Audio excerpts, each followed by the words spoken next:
everybody, and welcome back. Today we are reading a notebook, and it is The Wander-Free Mind. Train your brain, calm the stresses, spin cycle, and discover happier, more productive you. Also, I forgot to mention, this is Wandering ASMR, but we are reading this notebook, and I picked it up from the local library, and I thought, hey, this would be pretty cool to have. Now, real quick, let me just make sure. Okay, perfect. So, let's go on to the first page. Okay, now obviously, a disclaimer: this book is not meant to replace a medical or physical treatment. Oh no, my bad, psychological treatment. So, yeah, don't take this for like mental health, I guess. All right, but first off, we're gonna be reading "What's That Noise?" This is that bathroom faucet dripping again? Are you sure those documents will get you to your client before noon? Does it seem like your mom's health is going downhill lately? Can you afford any of those colleges your daughter is applying to? What's up with that check engine light on your dashboard? Why doesn't your spouse understand that weight? Do you remember to sign those documents before they went to your client? At 3:30 a.m., the hamster wheel in your head is going 90 miles per hour. At 4:30 a.m., you tell yourself, I could still get 2 hours of sleep. At 5:30 a.m., you're still hoping for a cat nap. At 6:30 a.m., your alarm clock jolts you awake to face another exhausting day. Multiple stout coffees power you through 9 hours. At the office, at home, a glass of wine helps you unwind for the evening. After a few hours of fitful sleep, your thoughts are spinning and you're staring at the clock again. What if you could flip a switch or reverse that seemingly unstoppable cycle? The day-to-day demands of work and family will always be there. The fear, uncertainty, and stress, however, is a choice you make or unmake.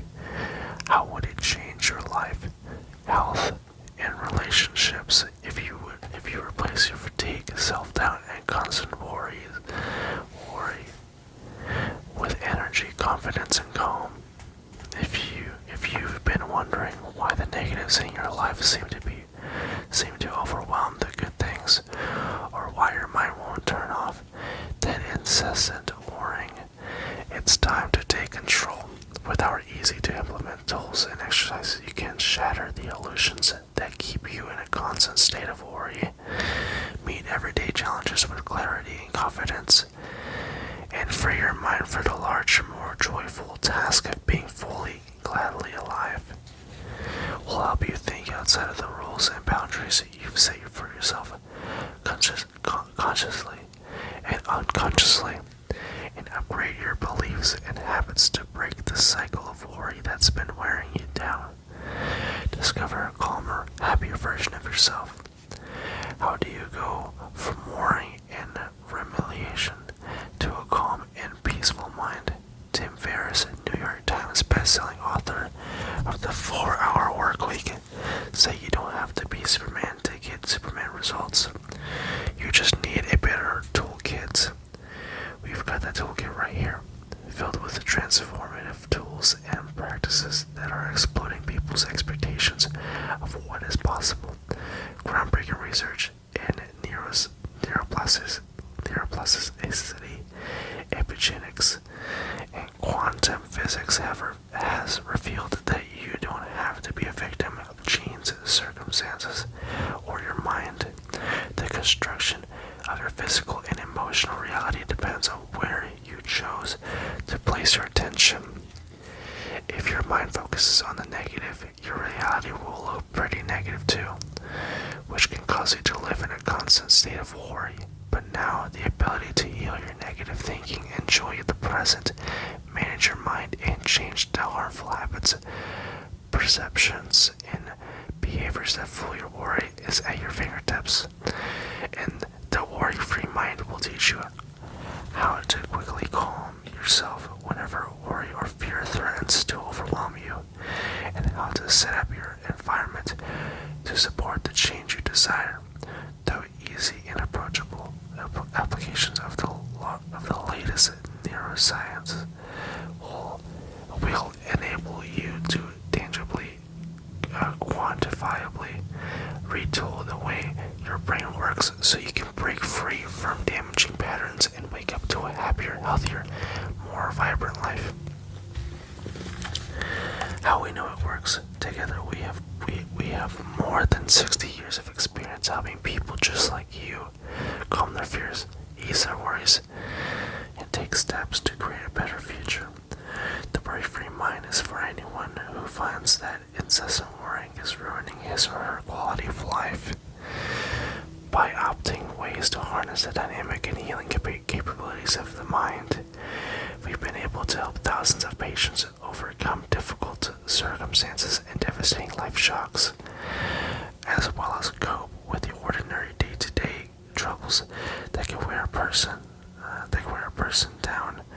We expect you'll be as surprised and delighted as they were to discover that it's possible, and not even that complicated, to rewire your mind and transform your life.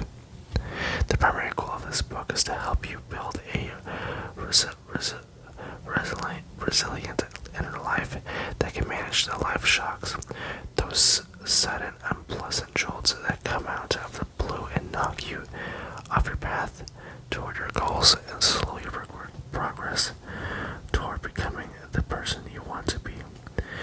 We take you through 8 powerful brain change tools based in research from neuroscience, biofeedback, clinical hypnosis, and the best psychotherapeutic approaches that we have successfully used to get results. In our work as clinicians, we know that we know what works to help not only calm the worrying mind but develop the mental muscle. You need to cope with simple and extraordinary life challenges. We will show you how to move from merely getting over worry to living in states of joy, happiness, deep connection, and emotional growth. What's inside this book? The worry-free mind is divided into 4 parts. Part 1. Place your worry mind on hold. Offers a overview of why we worry. Briefly explains the neuroscience behind how our brain is wired to protect us. When you learn how your brain operates, you'll be able to use its amazing resources and find the calm, creative center inside that promotes your best possible life and steels you against life shocks. Chapter 1. Why we worry begins with a crash course in Worry 101 and introduces the brain science fundamentals you need to know to understand how and why the tools we give you throughout the book will help you develop and maintain a worry-free state of mind. It also shows you how to interrupt your most worrying mental movies by challenging how you pay attention and what you pay attention to. Chapter 2. Calm your fears to work through tough times. Explains how to manage the different brain wave frequencies that cause our various mental states, including the ones that make us worry. Chapter 3. Zone out to make big decisions. Explains how you can work to solve problems by encouraging your unconsciousness mind to provide you with multiple solutions. Part 2. The brain superpowers. Builds on the strategies that interrupt worry and moves towards teaching you how to change the pattern of your brain's activity through a process by which mental states link to certain thoughts and feelings, just as a song combines certain patterns of musical notes. Thoughts and emotions are created by a certain pattern of neuronal activity, just as if you change the patterns of notes, you'll have a different song. If you change your mental associations, you will behave differently and recondition the beliefs you hold about yourself that cause you to worry. When you worry, your brain fries in a certain sequence. When you change the firing pattern significantly enough, it makes it more difficult to fall back into worry because the brain perceives a different and more successful reality. Chapter 4. Deep state drive to dissolve worry and rumination discusses a powerful way to create new associations to old habits, to habitual patterns to the process called neuroassociation. Instead of changing your thoughts and arduous process or endlessly processing your feelings, you will learn to associate a problem to a specific challenge, a perceptual shift that will open new possibilities by teaching you to take yourself to the edge of sleep. This brain-changing tool will help you to automatically access new, healthier thoughts that can have an amazing transformative effect. Chapter 5. Future Think to regain your optimism continues to build your brain or diminishing neuroassociations and muscle, introducing positive future thinking and explaining how to align the 3 pillars in your architecture of beliefs to create the future you desire. Part 3. Train your state is all about training yourself to access the emotional states you want to experience more often. With intentional and easy practice, you will learn to replace fear with curiosity and develop a non-reactive mind. This neuro repattering practice will free you from the emotional baggage of your past and lead you to live a new life in the present. Chapter 6. Change your emotional channels.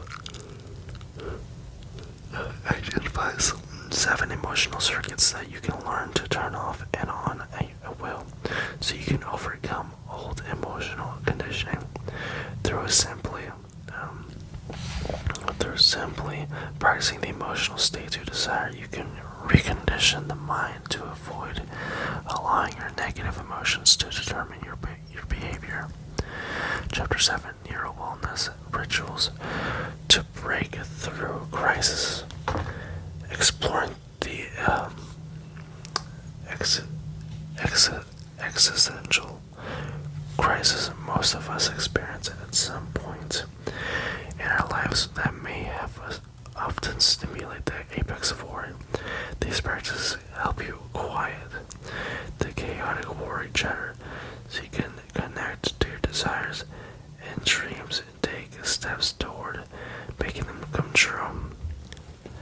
And then we have part 4, Ignite Your Life. Helps you move far beyond the worry mind and gives you the steps to build the whole brain state, a mind that is positive, clear, non-reactive, and frequently in flow. Chapter 8. Banish worry for good. With that whole brain state takes you beyond interrupting and repattering worry, so you can inoculate yourself from worry in the first place. This balanced state, achieved by focusing on the space around the physical objects near you, literally what's not there, eliminates any story the mind might create that leads to worry. Chapter 9. Flow into Supermind takes you past the inoculation process in your supermind of flow states, giving you step-by-step directions for using the advanced tools we teach in our workshops. We'll take your mind to the next level where worry has subsided and life is more joyful and optimistic. In the worry-free mind, we not only give you an easy and practical tools that really work, we share stories of real people we've treated who overcame their worries to live the life they desired. The stories have more than one purpose, and one level they are reminders that our problems and worries are rarely unique, and reassurance that they can be resolved.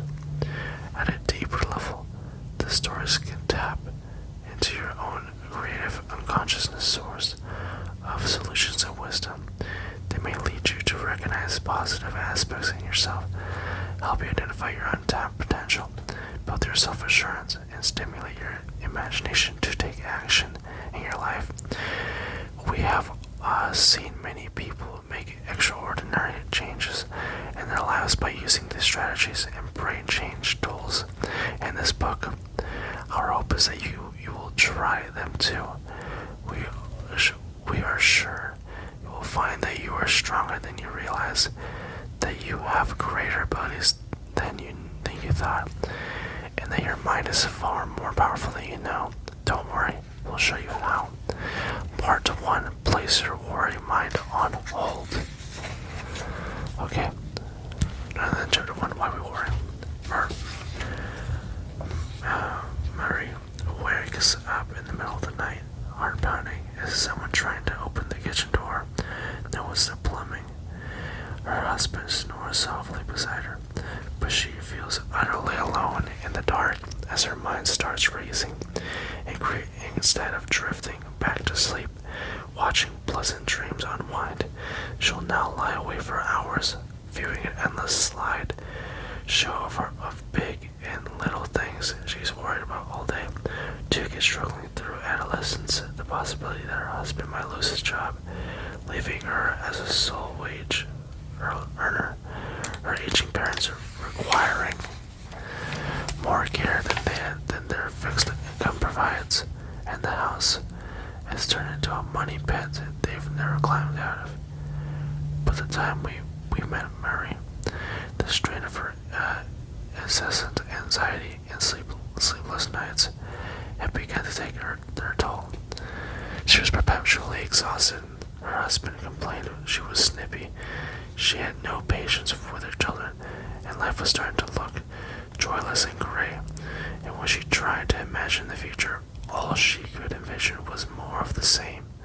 When we asked Marie what she thought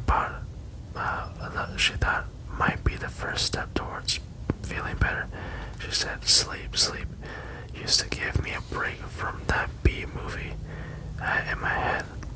But now, she shrugged wearily, her eyes bloodshot and bleeding. How do I turn it off? How do I stop worrying about all the things that I have to do and be, and worse yet, all the pointless things that are either out of my control or haven't even happened yet? We asked her what she wanted. I want to control my mind, she said.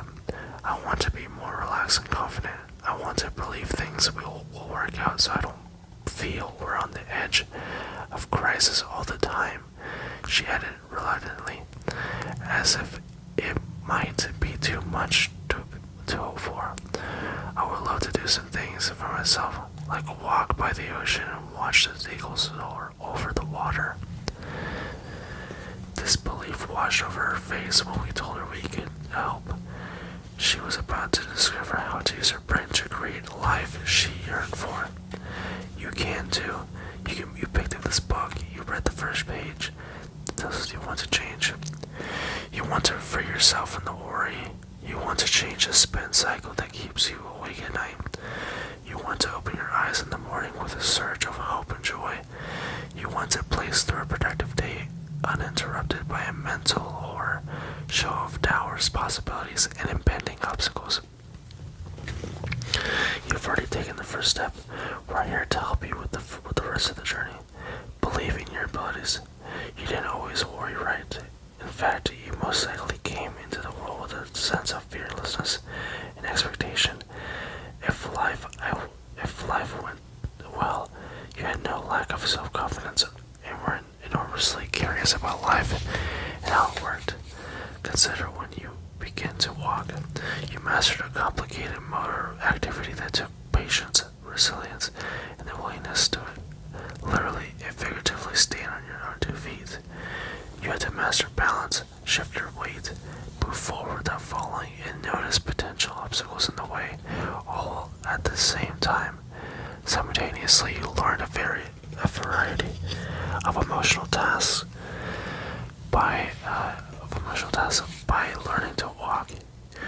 You had to learn courage, the guts to try something you have never done before. You learn persistence of getting up every time you fell down, pushing through the pain. You learned how to take a risk, knowing you might fall, but try something again anyway. You learn how to face your fears and walk through them. And you learn how to make a commitment to a goal. You unconsciously recorded all of these accomplishments so you could draw from them from the rest of your life. They are all there within you right now, ready to give you all the strength and support you need. So then, why are you worried all the time? The consequence of mistaking a lion for a rock. The answer has to do with the fact that our world has evolved faster than we have. Earlier, humans developed the ability to quickly perceive and respond to threats. Physical survival was uncertain, and when in doubt, assuming danger increased their odds for survival. If they saw a rock and mistook it for a lion, adrenaline shot through their bodies and prepared them for the potential danger. If they saw a lion and mistook it for a rock, they were lunch. Erring on the side of caution was the safe alternative and not harmful, because our ancient ancestors performed more physical labor than we do and worked the stress chemicals out of their body. Fast forwarding 1500 years, 15,000 years, and outward physical treats are less likely, while emotional pressures are more complex. But we still have that baseline fight or flight instinct, just like our ancestors. This dog-eat-dog world that we live and work in stimulates our primitive fears and survival skills, but living at a perpetual code orange level of threat and hyper-alertness often cause a cascade of over-arousal, triggering fear chemicals that age the body and keep the mind in a constant state of tension and worry. This intense stress response may contribute to heart attacks, lowered immune response, cancer, and conflict in social relationships. What you think, feel, and believe impacts that genetic expression in your body on a daily basis. You are your own genetic engineer. You can influence your health and longevity, or your illness and degeneration. Without learning to regulate your internal environment, you can trigger toxic chemical processing in your body that can have devastating effects. DNA is not destiny, but negative thoughts can actually turn you on any one of the 1,200 stress genes, many of which can lead to chronic illnesses, depression, and despair. Your brain can hijack your emotions in a second. Perhaps your early life experiences taught you that it was safer to live in a hyper-alert state, and by now, it only takes a little setback or an unpleasant surprise to find yourself right back in the middle of anxiety and worry. When this happens often enough, deep within you, the cycle you've lived with for so long begins to spiral out of control. You worry about a perceived threat. Fear causes you to overreact, making the situation worse, which can make you worry more, which makes you overreact, which makes the situation worse. And the whole time the lion you are so worried about was probably just another rock. We worry because of the brain's negative biases. Now you understand why your brain is designed to worry at first and think it through situations second. We tend to scan the environment for danger, even when we meet friendly people or are in a safe situation. Our brains have the tendency to perceive threats, and react to negative input more strongly than positive input. In fact, it's easier to give more attention to negative feelings than positive ones because we tend to over-examine the FUD factor: fear, uncertainty, and doubt. This is called the brain's negative bias. Your brain reacts so quickly it will tell you if a person person is trustworthy in a fraction of a second, even if you don't consciously see the person's face, and to study to test this ability. Real and computer-generated faces were flashed at a speed below conscious perception. The results showed that the brain recognizes whether a person looks trustworthy. We quickly form a negative judgment of others when we decide they don't, even though there is no confirming data. This perpetual capacity connects to our ability to manage fear and anxiety. When you recognize someone as trustworthy, you feel calm. When you perceive someone as untrustworthy, you feel threatened and anxious. Worry is the tendency to dwell in anxiety and uncertainty over real and imaginary problems. Cutting straight to the negative judgment, often without pausing for a reality check, the resulting agitation will cause you to incessantly problem solve in search for a different outcome without even finding relief. If you are a warrior, you may find yourself attempting to explore all the possible things that could go wrong, so you can be prepared. Though about the door-hold saws that push you in the direction. Forewarned is forearmed. If you want something done right, do it yourself. Trust no one. The problem with this approach to life is that you will never feel completely ready for those imaginary bad outcomes. So you can keep worrying. What if? Is a common question warriors ask themselves, and they fill in the blanks with the worst possible future. Rumination is a more intensive form of worry, an obsessive and repetitive review of distressing factors without the ability to focus on solutions. You might tell yourself that developing contingency plans for possible disasters makes you feel more in control of your life, but chronic rumination, constantly running your own personal Stephen King horror movie marathon in your head, can lead to physical problems such as headaches, gastrointestinal issue, insomnia, and general body plan. Okay, so I think for tonight, this might be a good place to stop. And so, I kind of enjoyed this first part of the book. If you guys want to see more, just list it down in the comments, and if you have any questions, I'll also answer those too. But I really hope you guys have a great night, no matter, what time it is, if it's the morning, afternoon, or nighttime. I hope you guys have a great night. I'm Wondering ASMR, and have a great and safe night.